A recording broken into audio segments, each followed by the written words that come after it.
तर मलाई एउटा के विश्वास छ, मैले जुन पढेको बुझेको छु आजसम्म, यो हामी कहिले कहिले के ठान्छौँ भने समाज परिवर्तनको मूल आधार चाहिँ राजनीति मात्रै हो। हामी यसो भन्ने गर्छौँ जो राजनीतिमा छ। तर समाज परिवर्तनको पहिलो आधार चाहिँ आर्थिक गतिविधि हो। आर्थिक गतिविधि नै हो। त्यो आर्थिक गतिविधि र त्यसमाथिको आर्थिक पहुँचमा, आर्थिक क्षमतामा, अर्थतन्त्रमा कसको पहुँच हुने भन्ने कुराको मुद्दा चाहिँ राजनीतिले पनि गर्छ। त्यसलाई सबैभन्दा बढ्ता प्रतिनिधित्व चाहिँ कसले गर्छ भन्दाखेरि आर्थिक अर्थात् मुलुकको अर्थतन्त्रमाथि, उत्पादनमा, उत्पादकत्वमा, उत्पादन सम्बन्धमा, उत्पादन र वितरणमा, श्रमको मूल्य प्राप्त गर्ने कुरामा चाहिँ हाम्रो पहुँच कसको स्थापना गर्ने भन्ने सन्दर्भको लडाईँमा पार्टीमा जहाँसुकै लागु मान्छेहरू उत्पादकहरूको हातमा सबैभन्दा पहिलो अधिकार हुनुपर्दछ र उपभोक्ताहरूले पनि समान प्रकृतिको लाभ पाउनुपर्दछ भन्ने मान्यता सहकारीले राख्छ। त्यसैले यो आफैमा एउटा राजनीति जस्तो पनि भएको छ। राजनीतिक अर्थशास्त्र चाहिँ यो सहकारी क्षेत्रमा छ। त्यसैले हाम्रो देशले अहिले सबै पार्टीहरूले पनि हामीले ठुल्ठुला बहस गर्यौं, पुँजीवाद वा समाजवाद, लडाईँ त्यहीँबाट सुरु हुन्छ, मानव समाजको निम्ति। त्यसभित्रको पनि उदार पुँजीवाद वा प्रजातान्त्रिक वा लोक कल्याणकारी पुँजीवाद कतातर्फ जाने, त्यसको पनि लडाईँ हुन्छ। हाम्रो मुलुकले सबै दलहरूले स्वीकारेको तथ्य र सत्य के हो भने संसारमा अन्त बिरलै हुन्छ। पश्चिमा मुलुकहरू नग्न उदारवादको वकालत गर्छन्। त्यहाँ पुँजी, प्रविधि, सम्पत्तिको केन्द्रीकरण सीमित मान्छेहरूको हातमा हुन्छ। समुदाय बेग्लै चिज हो। अर्थात् ज्यालादेखि उत्पादनसम्म सबै कुरा पुँजीपतिहरूको हातमा मात्रै रहन्छ भन्ने मान्यता त्यसले वकालत गर्छ। समाजवाद तर्फको यात्राको प्रारम्भ शाही बेलायतमा भएको आर्थिक सङ्कट 1820 तिर र त्यो सङ्कटलाई पार लगाउनको निम्ति आम जनताको सहकार्य र त्यो सहकार्य मार्फत सामाजिक पुँजी, जुन पुँजी मार्फत एउटा सुदृढ राष्ट्रिय अर्थतन्त्र निर्माण गर्ने दिशातर्फ त्यो अगाडि बढ्यो र वित्तीय सङ्कटले चाहिँ सहकार्यतर्फ लगेर सहकारीको प्रादुर्भाव चाहिँ भयो। त्यसैले समाजवाद र सहकारी क्षेत्र सँगसँगै अघि बढेको क्षेत्र हो। म राजनीतिक नै मान्छे भएको हुनाले धेरै कुरा त अघि यहाँ मुकुन्दजीले पनि अलिकति राख्नु हो, मैले त्यो कुरा गर्नुपर्छ। त्यसैले हामी कता जाँदैछौँ त? त्यसकारण हाम्रो देशले 3 खम्बे अर्थतन्त्र अवलम्बन गर्यो। हामीले स्वाभाविक रूपमा भनेका छौँ एकैचोटि हामी हाम्रो देशमा समाजवाद स्थापना गर्न सक्दैनौँ। गरिबी छ। गरिबी विरुद्धको लडाईँमा सहकारी सबैभन्दा पहिलो र बलियो आधार स्तम्भ हो। त्यही कुरा गरेका छौँ। हामीले धेरै भाषण गर्यौँ, प्रश्नहरू अनेक उठ्ने गर्छन्। यथार्थ के हो भने जनतालाई केन्द्रबिन्दुमा राखेर परिवर्तनलाई संस्थागत गर्ने वा सामाजिक राजनीतिक परिवर्तनलाई सामाजिक आर्थिक परिवर्तनमा बदल्ने क्षेत्रको एउटा पिल्लर यही सहकारी क्षेत्र हो। त्यसैले हामीले राजकीय पुँजी, सहकारी क्षेत्रको पुँजी र नितान्त निजी पुँजी, 3टा अर्थतन्त्रका आधारहरूलाई त्यसमा हामीले वैदेशिक सहायता, अनुदान वा ऋण वा प्रविधि हस्तान्तरणलाई पनि आधार मानेका छौँ। आजको विश्व कति आत्मनिर्भर, कति अन्तर्निर्भर, परनिर्भरताको विरुद्धमा सहकारी क्षेत्र हो। त्यसैले अहिलेको सरकारले अगाडि उठाइरहेको सुखी नेपाली समृद्ध नेपालको आधार स्तम्भभित्र सहकारी क्षेत्रसित सरकारको अटुट सम्बन्ध र विश्वास, एकता र सहकार्य कायम छ।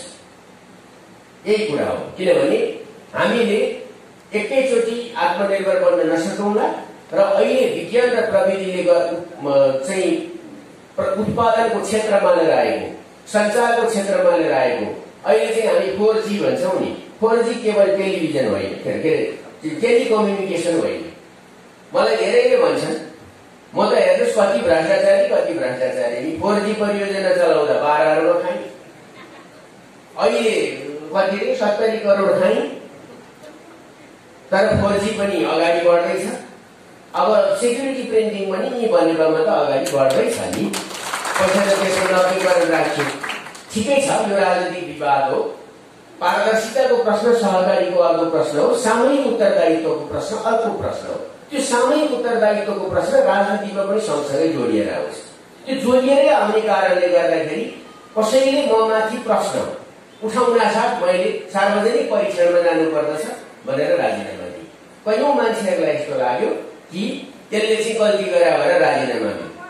अचम्म, गल्ती राजीनामा दिएन भने पदमा बसेर टुक्रिन्छ, राजीनामा दियो भने गल्ती गर्यो।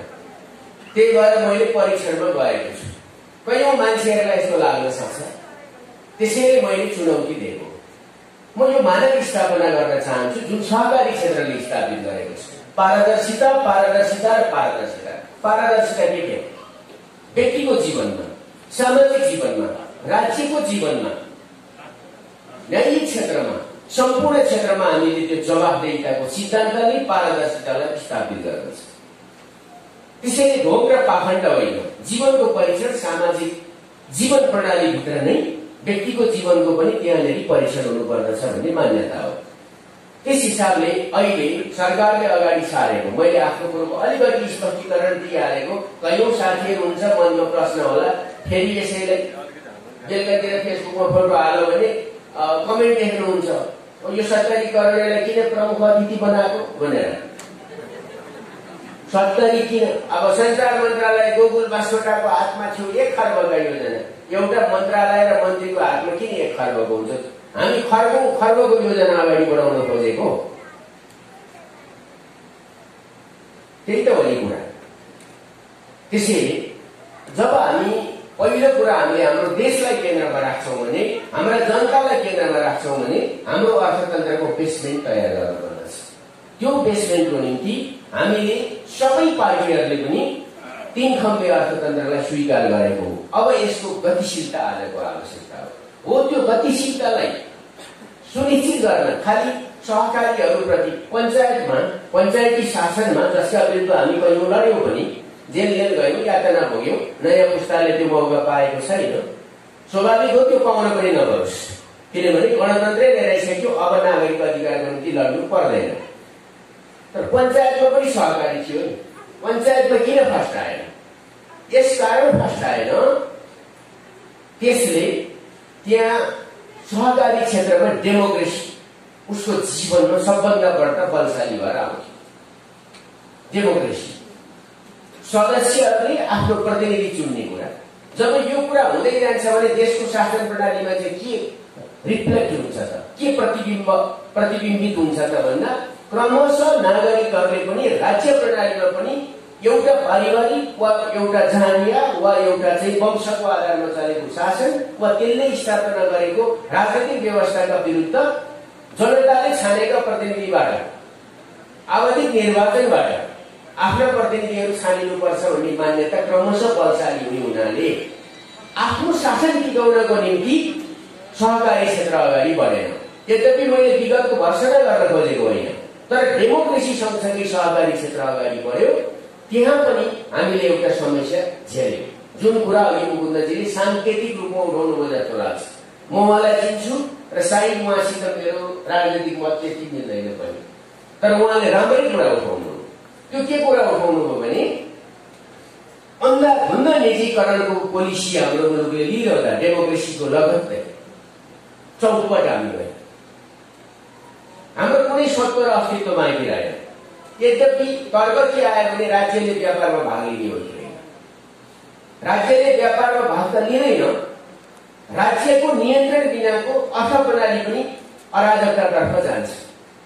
त्यसैले सहकारीहरूलाई हेर्ने कुरा के भयो त भन्दाखेरि उसलाई पनि एउटा उत्पादनको क्षेत्र, खालि कर तिर्ने क्षेत्र बनाइयो। अहिले त्यसलाई हामीले टाउकोले हिँडेर चल्न खोजेको सहकारी क्षेत्रलाई खुट्टाले हिँडेर अघि बढ्ने दिशातर्फ अगाडि बढाउन नै अहिलेको सरकारले यो 3 खम्बे अर्थतन्त्रको नीति अन्तर्गत सहकारी क्षेत्रलाई व्यापक सहुलियत दिने। यहाँले भन्नुभयो, तपाईलाई नै थाहा होला, धेरै ऋण परिचालनमा पनि सहकारी क्षेत्रलाई हामीले अगाडि सारेको छ। ऋण परिचालनमा पनि यहाँ एउटा बिचौलिया अर्थतन्त्र रहेछ। राष्ट्र बैंकले अरू विभिन्नलाई दियो अनि उनीहरूले चाहिँ 9-10% सरकारबाट 5% लियो अनि सहकारीहरूलाई चाहिँ 9-10% बैंकहरूले दिने। त्यसैले अहिले हामीले राष्ट्र बैंक मार्फत मात्रै त्यो काम गर्नुपर्छ र सोझै उनीहरूका जानुपर्छ। त्यसको ब्याज दर पनि कति % भन्दा बढी हुनुहुन्न भनेर गएको छ। सबैभन्दा बढी उत्पादन सम्बन्धलाई गतिशील बनाउने क्षेत्र त जनता हो। जनताको बीचमा यो सहकारी क्षेत्र सबभन्दा बढ्ता गतिशील भयो भने यसले मुलुकको अर्थतन्त्रमा व्यापक परिवर्तन ल्याउँछ। त्यसैले अर्थतन्त्रको समाजवादतर्फको यात्राको सबैभन्दा दिगो र भरपर्दो क्षेत्र सरकारको लागि, राजनैतिक पार्टीहरूको लागि, संविधानले परिकल्पना गरेको समाजवाद स्थापना गर्नको लागि स्वाभाविक रूपमा सहकारी क्षेत्र नै पहिलो उसको मित्र हो। नीति क्षेत्रलाई म शत्रु भन्दिनँ, तर अन्धाधुन्ध निजीकरण र कथित उदारीकरण चाहिँ समाजवाद निर्माणको बाधक र घातक तत्त्व पनि हो। त्यसैले सहकारीको सङ्घर्ष त्यो क्षेत्रसित पर्दै जान्छ। उसले पुँजीको केन्द्रीकरण र त्यो पनि व्यक्तिमा लगेर सीमित गर्न चाहन्छ। सहकारी क्षेत्रले पुँजीको उत्पादन पुँजी जेनेरेट गर्ने र त्यसलाई पनि कम्युनिटीमा हस्तान्तरण गर्ने कुरा गर्छ। त्यसैले सहकारी क्षेत्रप्रतिको आकर्षण छ र यसलाई राज्यले पुरै संरक्षण र सम्वर्धन गर्नुपर्छ। मैले यति नै कुरा राख्न चाहे। जहाँसम्म आजको प्रसङ्ग छ, यी गाडीहरू अब चिया नलाग्नु, यिनले बजारसित हाम्रा किसानहरूले गरेको उत्पादनलाई बजारसित जोडौँ। म चाहन्छु अलिकति कुरा समय लिन चाहन्छु। मैले सम्पूर्ण तथ्याङ्क हेरेको छैन। काठमाडौँमा हाम्रो सल्लाह जस्तो बजार छ, ठुलो उपभोक्ता बजार काठमाडौँमा छ। यी पनि शहरी क्षेत्र हाम्रो अलिअलि बढेकै छ। सँगसँगै कोरोनाले एउटा नयाँ रूपान्तरण लिएर आएको छ, कौशी खेती। त्यो एउटै आगो बाल्दै उत्पादन सुरु गरेको छ। यो एउटा राम्रो कुरा भयो, राम्रो चिज चाहिँ भयो। हरेक सङ्कटसित अहिले त मान्छेको के हुन्छ कुनै छैन। महाशक्ति राष्ट्रमा 1.5 लाख मान्छे छ,